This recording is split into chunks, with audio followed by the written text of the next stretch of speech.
Hey there, literary citizens! So as you can tell by my shirt, or possibly the calendar, it's almost Halloween, so I figured I'd jump on the bandwagon of talking about scary books. If you're a fan of Stephen King and haven't seen last Saturday's episode of Late Night Lit, where Candace and Sarah talk about The Stand, you should definitely check that out. So when I was a kid, I loved scary stories. I read all the Goosebumps books I could get my hands on, and I continued to watch Are You Afraid of the Dark even when it terrified me. As I've gotten older, I've started trying to stay away from stories that might give me nightmares, though I do still watch Supernatural. So today I'm going to revisit some of the books that scared me the most when I was younger. Let's start off with this book of Campfire Stories. I've had this book for literally as long as I can remember, and I have no idea where it came from. According to the back, it's volume 12 in a series about the Wild West, and it was written by a guy in Prineville, Oregon, but I'm not entirely sure how I came to have a copy. Anyway, it consists of about 50 short stories, each under a page long in pretty large print, about the folklore and myths and general ghost stories of the pioneer era. I remember most of these stories being pretty scary, but after reading through it again 15 years later, I'm not entirely sure why.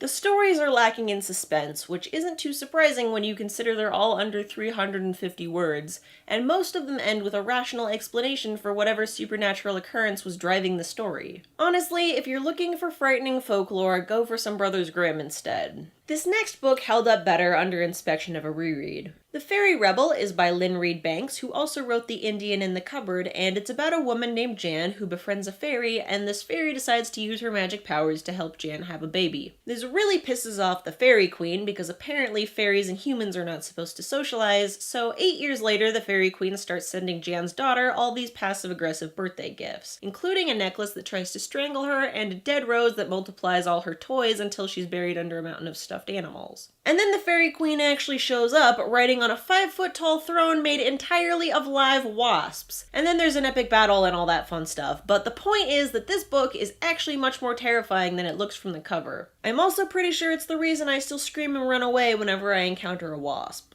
Next I have Coraline, which freaked me out so much the first time I read it that to this day I still refuse to reread it or see the movie. This may be a little odd considering I was actually pretty old when I read it. I was like 13 or 14, and most of the people I've talked to who read it when they were younger than I was were not bothered by it all that much. But as far as I can remember, it's about a girl who discovers a parallel universe in her house where these creepy parents who look exactly like her parents only with buttons for eyes try and trap her in this alternate reality. I think this was the first time I ever read something that was more surreal rather than straight up scary with ghosts and monsters and evil fairies and stuff, and that's probably why it upset me so much. Maybe someday I'll get over my lingering fear of this book and actually reread it, because I'm sure it's great seeing as it's Neil Gaiman, but unfortunately that day is not today. What were your favorite scary books as a kid, and have they stood up to the test of time? Let us know in the comments, and if you enjoyed this video, don't forget to like and subscribe. Late Night Lit will return a week from Saturday on November 9th with a focus on books about food, but until then you get more of me and probably some updates about National Novel Writing Month.